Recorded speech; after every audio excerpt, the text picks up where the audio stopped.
Hello दोस्तों, स्वागत है पढ़ाई लिखाई यूट्यूब चैनल में। और आज के इस लेक्चर में हम लोग डिस्कस करेंगे 1 अगस्त से 20 अगस्त तक के जो हमारे इम्पोर्टेंट करंट अफेयर्स हैं उनके बारे में। तो इससे पहले के जो करंट अफेयर्स हैं यानी जून मंथ्स और जुलाई मंथ्स के जो इम्पोर्टेंट करंट अफेयर्स हैं वो ऑलरेडी कवर किए गए हैं। आप हमारे चैनल की प्लेलिस्ट में जाकर ये वीडियोज़ भी देख सकते हैं, यानी कि जून मंथ के करंट अफेयर्स और जुलाई मंथ के करंट अफेयर्स। और आज के लेक्चर में हम लोग डिस्कस करेंगे 1 अगस्त से 20 अगस्त तक की, और उसके बाद आगे करंट अफेयर्स। तो चलिए देखते हैं। तो सबसे पहला क्वेश्चन है यहाँ पर, दुनिया की सबसे उम्र दराज फ़्लाइट इंस्ट्रक्टर और पायलट कौन बनी है? तो अभी रॉबिना एस्ट्री दुनिया की सबसे उम्र दराज ये फ़्लाइट इंस्ट्रक्टर हैं, और यानी कि पायलट भी हैं और ये इंस्ट्रक्ट भी करती हैं जो फ़्लाइट होती है उनको, और दुनिया की सबसे उम्र दराज हैं। तो और ये कहाँ की हैं? ये अमेरिका की हैं, यानी कि यूएसए की हैं ये रॉबिना एस्ट्री। बढ़ते हैं आगे। सार्वजनिक रूप से कारोबार करने वाली दुनिया की सबसे मूल्यवान कंपनी कौन बनी है? तो अभी एप्पल दुनिया की सबसे मूल्यवान कंपनी बनी है, सार्वजनिक रूप से कारोबार करने वाली। और इसने किसको पीछे छोड़ा है? तो एक कंपनी है सऊदी अरब की सऊदी अरामको, जो कि एक पेट्रोलियम कंपनी है। तो इसको भी पीछे छोड़ा है एप्पल ने। आपने देखा भी होगा एप्पल के काफ़ी महंगे महंगे फ़ोन्स भी आते हैं और लैपटॉप भी आते हैं। तो एप्पल एक बहुत ही यानी बड़ी कंपनी है और सबसे मूल्यवान कंपनी बनी है एप्पल। आगे बढ़ते हैं। परमाणु ऊर्जा संयंत्र शुरू करने वाला पहला अरब देश कौन है? तो यूएई यानी कि संयुक्त अरब अमीरात एक ऐसा अरब कंट्री है जिसने परमाणु ऊर्जा संयंत्र शुरू किया है अभी। तो ये आपको याद रखना है। आगे बढ़ते हैं। भारतीय रेलवे ने डॉक्टर और मरीज के बीच संवाद स्थापित करने के लिए कौन सा रोबोट बनाया है? तो अभी एक रोबोट बनाया है भारतीय रेलवे ने जिसका नाम है रक्षक। ये क्या कार्य करेगा? तो ये डॉक्टर और मरीज के बीच संवाद स्थापित करेगा, क्योंकि कोविड-19 जो पैंडेमिक चल रही है, तो इसमें जो यानी कि सोशल डिस्टेंसिंग का पालन करना है, तो उसी के मद्देनज़र जो ये रोबोट है उसको बनाया गया है कि ये डॉक्टर और मरीज के बीच संवाद करेगा, जिससे सोशल डिस्टेंसिंग का पालन भी होगा और जो कोरोना वायरस है वो भी फैलने से रोका जा सकता है इस रोबोट के माध्यम से। तो काफ़ी उपयोगी रोबोट है और इसका निर्माण किया है भारतीय रेलवे ने। आगे बढ़ते हैं। कोविड-19 प्रभाव और उसकी कवरेज के लिए प्रेम भाटिया पुरस्कार से सम्मानित किया गया है, यानी किसे सम्मानित किया गया है? तो दीपांकर घोष को कोविड-19 प्रभाव और उसकी कवरेज के लिए, ये एक पत्रकार हैं और ये इन्होंने बहुत ही अच्छी तरह से कवर किया है जो कोविड-19 का प्रभाव है और उसकी कवरेज को। तो इसीलिए इनको प्रेम भाटिया पुरस्कार से सम्मानित किया गया है। नाम इनका दीपांकर घोष। आगे बढ़ते हैं। अमेरिका के कौन से 2 अंतरिक्ष यात्री 21 घंटे की यात्रा के बाद अंतर्राष्ट्रीय स्पेस स्टेशन से वापस लौटे हैं? तो ये 2 महीने के मिशन पर गए हुए थे। अमेरिका के 2 अंतरिक्ष यात्री हैं जिनमें नाम है बॉब हेनकेन और डग हार्ले। ये 2 अंतरिक्ष यात्री हैं जो 21 घंटे की यात्रा के बाद अंतर्राष्ट्रीय स्पेस स्टेशन से लौटे हैं और 2 महीने का इनका मिशन था वहाँ पर। बफर में सफ़र अभियान किस राज्य ने शुरू किया है? तो अभी इस अभियान को लॉन्च किया है मध्य प्रदेश सरकार ने, यानी कि एमपी सरकार ने। और ये क्या है बफर में सफ़र अभियान? तो ये है जो मानसून में जो मध्य प्रदेश के राष्ट्रीय उद्यान है, और यहाँ पर संख्या काफ़ी ज़्यादा भी है राष्ट्रीय उद्यानों की। तो जो मानसून में एमपी के जो राष्ट्रीय उद्यान है और वन्य जीव अभ्यारण्य है, उनमें पर्यटकों को आकर्षित करने के लिए, यानी जो टूरिस्ट हैं उनको अट्रैक्ट करने के लिए एमपी सरकार ने अभियान शुरू किया है बफर में सफ़र अभियान। तो ये आपको याद रखना है। और भी बहुत सारे जो एक सोशल मीडिया पोर्टल भी था एमपी सरकार का, इंतज़ार आपका, जो अभी कुछ समय पहले ही ये भी यानी कि पर्यटन से रिलेटेड ही ये एक पोर्टल है जिसको लॉन्च किया था मध्य प्रदेश सरकार ने। और बहुत सारी योजनाएं मध्य प्रदेश सरकार की हैं। चरण पादुका योजना, संबल योजना, जीवन शक्ति, जीवन अमृत योजना और रोको टोको अभियान, ये सभी मध्य प्रदेश सरकार के द्वारा चलाई गई यानी कि अभियान है, चलाई गई योजनाएं। आगे बढ़ते हैं। बंगाल आवास दोस्तों ये बंगाल नहीं है, यहाँ पर बंगाल नहीं है, यहाँ पर है बंगस, यानी कि बंगस आवास मेले का आयोजन कहाँ किया गया है? तो ये भी जम्मू एंड कश्मीर में बंगस आवास मेले का आयोजन किया गया है। ये क्या होता है मेले में? तो अभी यानी कि पिछले वर्ष अगस्त में 370 धारा 370 को हटाया गया है जम्मू कश्मीर से, और जो उसको अलग राज्य का दर्जा प्राप्त था वो अब हटा दिया गया है। तो उसी को हटाने का जश्न मनाया जाता है, इस बंगस आवास मेले का आयोजन किया गया है। उसी के जश्न को मनाने के लिए जो 370 हटी है जम्मू एंड कश्मीर थी, क्योंकि वहाँ के लोग काफ़ी खुश हैं, क्योंकि अब काफ़ी डेवलपमेंट भी उस क्षेत्र में होगा, क्योंकि वो केंद्र के अंडर में वो राज्य आ गया। पहले वहाँ पर काफ़ी सारी जो यानी लड़ाई झगड़े आतंकवादी घटनाएं वहाँ पर देखने को मिलती थी, तो अब वहाँ के लोग काफ़ी खुश हैं इस चीज़ से कि 370 वहाँ से हटा दिया गया है। तो उसी का जश्न मनाने के लिए ये बंगस आवास मेले का आयोजन वहाँ पर किया गया है।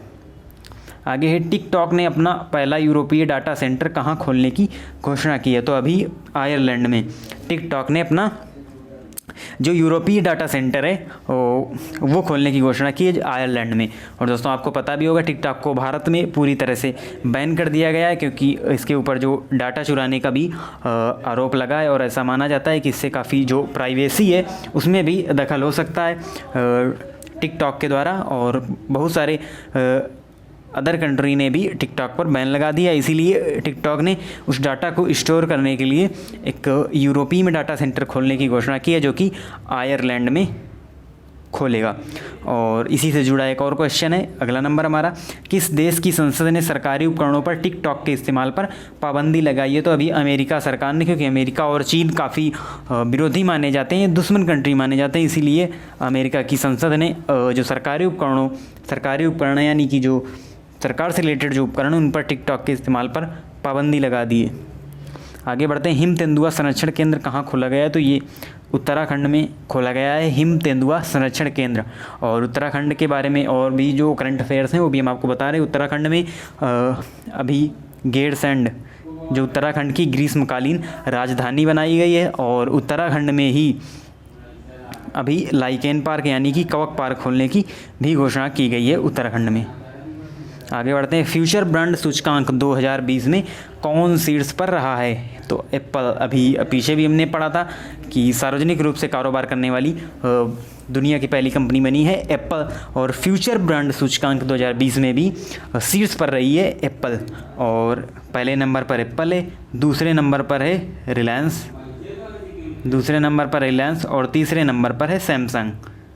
तो ये आपको टॉप 3 याद रखना है, पहले पर एप्पल, फिर रिलायंस, फिर सैमसंग फ्यूचर ब्रांड सूचकांक में। आगे है, NHAI ने यानी कि national highway authority of India ने किस IIT के साथ समझौता किया। तो अभी IIT दिल्ली के साथ जो NHAI है यानी कि national highway authority of India, उसने समझौता किया है। आगे, भारतीय सेना ने किस देश की सेना को 10 वेंटिलेटर दिए हैं। तो भारतीय सेना ने भी नेपाल की सेना को 10 वेंटिलेटर दिए हैं। वैसे देना तो नहीं चाहिए, क्योंकि काफ़ी विवाद भी भारत और नेपाल के बीच देखने को मिला, क्योंकि जो नेपाल है वो चीन के कहने पर कुछ जो क्षेत्र हैं भारत में उन पर अपना दावा करता था, लेकिन अभी उदारता दिखाते हुए भारतीय सेना ने नेपाल की सेना को 10 वेंटिलेटर दिए हैं। आगे, पर्यावरणीय आपातकालीन स्थिति की घोषणा किसने की है। तो अभी मॉरिशस एक कंट्री है जिसने पर्यावरणीय आपातकालीन स्थिति की घोषणा की है। आगे बढ़ते हैं, कौन सा शहर ट्रैफिक सिग्नल और साइनेज पर महिलाओं का प्रतीक वाला भारत का पहला शहर बना है। तो मुंबई में जो ट्रैफिक सिग्नल देखेंगे उन पर जो साइन है और जो साइन बनाए जाएंगे वो महिलाओं के को प्रदर्शित करेंगे, महिलाओं का ही प्रतीक वहाँ पर आपको देखने को मिलेगा। तो ये भारत का पहला शहर बना है वहाँ पर, मुंबई। आगे है, कोविड-19 वैक्सीन रजिस्टर करने वाला पहला देश कौन बना है। तो रूस। अभी रूस ने ऐसी घोषणा की कि उसने जो कोविड-19 वैक्सीन है वो बना ली है, उसके सभी ट्रायल भी पूरे किए जा चुके हैं और ये काफ़ी फ़ायदेमंद भी है, लेकिन उस पर काफ़ी सवाल भी उठे और WHO ने भी उसकी अभी आधिकारिक पुष्टि नहीं की है। तो जो कोविड-19 वैक्सीन है रजिस्टर करने वाला पहला देश रूस बन गया है कि उसने ये वैक्सीन बना ली है। अब देखिए कब तक ये लागू होती है और क्या इसमें खामियां हैं या ये सही है या गलत है, देखना होगा। लेकिन इसका जो नाम है वो जो पहला सैटेलाइट था रूस का उसी के नाम पर रखा गया है, यानी कि स्पुतनिक 5 नाम है इस वैक्सीन का जो रूस ने भी बनाई है कोविड-19 वैक्सीन। आगे, आत्मनिर्भर मध्य प्रदेश स्वास्थ्य और शिक्षा पर वेबिनार कहाँ आयोजित किया गया है। तो आत्मनिर्भर मध्य प्रदेश स्वास्थ्य और शिक्षा पर वेबिनार भी नई दिल्ली में आयोजित किया गया है। दोस्तों, आप एक वर्ड देख रहे होंगे वेबिनार, और आपने एक वर्ड सुना होगा सेमिनार। तो क्या अंतर होता है सेमिनार और वेबिनार में। तो दोस्तों, जो सेमिनार होता है उसमें लोग जाते हैं, यानी फेस टू फेस जो यानी कि फ़ेस टू फेस वहाँ पर सेमिनार होता है कि कोई जो वक्ता है वो बोलता है और लोग सुनते हैं एक किसी हॉल के अंदर, एक ऑडिटोरियम के अंदर, तो उसे हम कहते हैं सेमिनार। लेकिन जो वेबिनार होता है इसका मतलब होता है सीधे नहीं, यहाँ पर वीडियो कॉन्फ्रेंसिंग के जरिए मीटिंग की जाती है, बात की जाती है, उसे कहते हैं हम वेबिनार। और कोविड-19 को देखते हुए जो सभी मीटिंग्स हैं, किसी प्रकार के सेमिनार का आयोजन कहीं पर नहीं किया जा रहा है, केवल वेबिनार का ही आयोजन किया जा रहा है और वीडियो कॉन्फ्रेंसिंग के जरिए ही सभी जगह मीटिंग्स की जा रही हैं, बात की जा रही है। चलिए आगे देखते हैं। अंतर्राष्ट्रीय यात्रियों के लिए ऑनलाइन एयर सुविधा पोर्टल किसने विकसित किया? तो अभी DIAL ने अंतर्राष्ट्रीय यात्रियों के लिए ऑनलाइन एयर सुविधा पोर्टल विकसित किया। आगे बढ़ते हैं। किस भारतीय अंपायर को ICC अंपायर एलिट पैनल में शामिल किया गया है? तो KN अनंथा पद्मनाभन को अभी ICC अंपायर एलिट पैनल में शामिल किया गया और नितिन मेनन जो कि already ICC umpire elite panel में शामिल किया गया है। तो ये एक पैनल होता है जिसमें जो यानी कि ICC लेवल पर एक ये पैनल होता है जिसमें कई सारे अंपायर्स का चयन किया जाता है हर देश से, और उन्हीं को जो इंटरनेशनल मैचेस होते हैं तो उनमें उनको ही अंपायरिंग करने के लिए लगाया जाता है, जो ICC अंपायर एलिट पैनल में शामिल होते हैं। आगे है पॉकेट एंड्रॉयड डिवाइस POS किसने लॉन्च किया है? तो अभी पेटीएम ने pocket Android device POS launch की है। आगे है most valuable player of the year कौन बने? तो क्रिस्टियानो रोनाल्डो अभी मोस्ट वैल्यूएबल यानी कि सबसे ज़्यादा कीमती जो खिलाड़ी हैं, जो प्लेयर हैं, वो बने हैं अभी क्रिस्टियानो रोनाल्डो। बहुत ही अच्छे फुटबॉलर हैं दोस्तों, और ये हैं पुर्तगाल के, और फुटबॉल के टॉप खिलाड़ी हैं क्रिस्टियानो रोनाल्डो। तो और काफ़ी उदारवादी भी हैं। कोविड-19 में इन्होंने काफ़ी सारे अपने जो होटल्स हैं उनको अस्पताल ने बदला और लोगों की सेवा के लिए उसको लगाया। तो क्रिस्टियानो रोनाल्डो बहुत ही अच्छे फुटबॉलर हैं और ये यही most valuable player of the year बने हैं।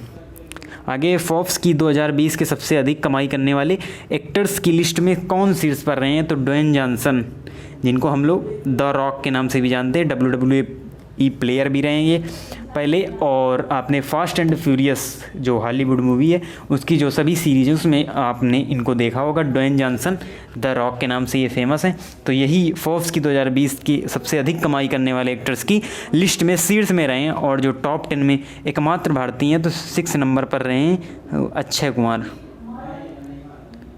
यानी हमारे देश के जो अभिनेता हैं अक्षय कुमार, ये 6 नंबर पर रहे हैं फोर्ब्स की 2020 की सबसे अधिक कमाई करने वाले एक्टर्स की लिस्ट में।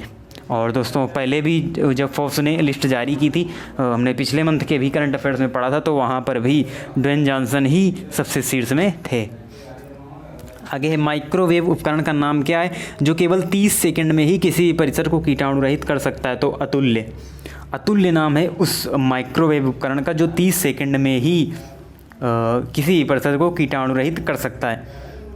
आगे भारतीय तटरक्षक ने अपतटीय गश्ती जहाज का शुभारंभ किया है, उसका क्या नाम है? तो उसका सार्थक नाम है। सार्थक नाम के एक गश्ती जहाज को भारत की तट रेखा की सुरक्षा करने के लिए एक ये गश्ती जहाज है सार्थक, जिसको अनावरण किया है, इनोवेट किया है अभी इंडियन कोस्ट गार्ड ने एक सार्थक नाम के गश्ती जहाज को इनोवेट किया। आगे राधा भाटिया की किस बुक को इंटरनेशनल कुक बुक अवार्ड से सम्मानित किया गया है? तो ये राधा भाटिया की एक बुक है लस्सी, जो कि कुकिंग से रिलेटेड एक बुक है, तो इसी अवार्ड से सम्मानित किया गया है राधा भाटिया की बुक लस्सी को। आगे शिक्षा मंत्रालय द्वारा जारी रैंकिंग में कौन सा विश्वविद्यालय शीर्ष पर रहा है? तो अभी जामिया मिलिया विश्वविद्यालय शीर्ष में रहा है शिक्षा मंत्रालय द्वारा जारी रैंकिंग में। और शिक्षा मंत्रालय क्यों दोस्तों? क्योंकि हमने पिछले लेक्चर में आपको बताया था कि जो MHRD जो मंत्रालय था उसका नाम बदलकर शिक्षा मंत्रालय कर दिया गया, और उनके जो कार्यभार संभाल रहे थे MHRD का, उनको हम शिक्षा मंत्री कहेंगे, जो कि हैं रमेश पोखरियाल निशंक। तो पहले नंबर पर रही है जामिया मिलिया विश्वविद्यालय, दूसरे नंबर पर राजीव गांधी विश्वविद्यालय, और तीसरे नंबर पर JL नेहरू विश्वविद्यालय। तो यही है रैंकिंग। और किस शहर में कोरोना वायरस की सबसे सस्ती दवा फेविलो लॉन्च की गई है? तो अभी हैदराबाद में, आंध्र प्रदेश के हैदराबाद में कोरोना वायरस की सबसे सस्ती दवा फेबिलो लॉन्च की गई है। इसकी जो कीमत होगी वो होगी मात्र 33 रुपये। 33 रुपये में आपको कोरोना वायरस की सबसे सस्ती दवा फेबिलो मिलेगी, जो कि लॉन्च की गई है हैदराबाद में। आगे, खोजी पत्रकारिता के लिए एशियन कॉलेज ऑफ जर्नलिज्म पुरस्कार किसने जीता है? तो नितिन सेठी, जो कि एक जर्नलिस्ट हैं, तो उन्होंने ही खोजी पत्रकारिता के लिए एशियन कॉलेज ऑफ जर्नलिज्म का पुरस्कार जीता है। आगे बढ़ते हैं। भारतीय रेलवे दुनिया के सबसे लंबे घाट पुल का निर्माण कहाँ पर कर रहा है? तो अभी मणिपुर में भारतीय रेलवे दुनिया के सबसे लंबे घाट पुल का निर्माण कर रहा है। इसकी जो लंबाई होगी वो होगी 141 मीटर, यानी कि 141 मीटर लंबा होगा ये पुल, और इसकी जो लागत है लगभग 280 करोड़ रुपए की लागत आएगी इस पुल का निर्माण करने में। आगे बढ़ते हैं। जोएल हेनरी हिल्डे ब्रांड पुरस्कार के 2021 के प्राप्तकर्ता कौन बने हैं? तो विमान बागची, जो कि एक रसायनज्ञ हैं। तो ये जोएल हेनरी हिल्डे ब्रांड पुरस्कार के यानी कि 2021 के प्राप्तकर्ता बने हैं विमान बागची। स्वास्थ्य पोर्टल किस मंत्रालय ने लॉन्च किया है? दोस्तों, जब ये क्वेश्चन कई बार पूछा जाएगा तो आपके जो ऑप्शंस होंगे उनमें आपको स्वास्थ्य मंत्रालय भी देखने को मिलेगा, लेकिन अगर आप उस पर टिक कर देते हैं तो वो पूरी तरह से गलत होगा, क्योंकि स्वास्थ्य पोर्टल लॉन्च किया है अभी जनजातीय मंत्रालय ने, और जनजातीय मंत्रालय के जो मंत्री हैं जो इस कार्यभार संभाल रहे हैं जनजातीय मंत्रालय का, उनका नाम है अर्जुन मुंडा भी जनजातीय मंत्रालय का कार्यभार संभाल रहे हैं। तो ये बात आपको याद रखनी है। और जो हमारा लास्ट क्वेश्चन है कि IPL 2020 का स्पॉन्सर कौन बना है? तो अभी ड्रीम 11 IPL 2020 का स्पॉन्सर बना है, जिसको पोस्टपोन कर दिया गया था IPL को। इसे आप देखते हैं कि IPL मार्च अप्रैल में हो जाता है, लेकिन इस बार कोविड-19 को देखते हुए इसको पोस्टपोन भी किया गया और इसको भारत में नहीं कराने का फैसला लिया गया। इसका जो आयोजन किया जाएगा वो UAE में किया जाएगा, और क्योंकि भारत और चीन के बीच काफ़ी जो टेंशन्स है वो भी देखने को हमको मिली, तो इसी को मद्देनज़र रखते हुए, क्योंकि पहले आपने देखा होगा जो पहले के सीज़न हुआ करते थे तो उनमें आपको वीवो इसका स्पॉन्सर हुआ करता था IPL का, लेकिन इस बार वीवो को हटाकर जो बोली लगाई गई है तो ड्रीम 11 इस बार IPL 2020 का स्पॉन्सर होगा, जिसने 222 करोड़ रुपए की बोली लगाई है IPL के स्पॉन्सरशिप में। तो दोस्तों, इस प्रकार से हमने देखा कि जो हमारे अगस्त मंथ के यानी कि 1 अगस्त से 20 अगस्त तक के जो हमारे इम्पोर्टेंट करंट अफेयर्स से उनके बारे में हमने अच्छी तरह से जाना।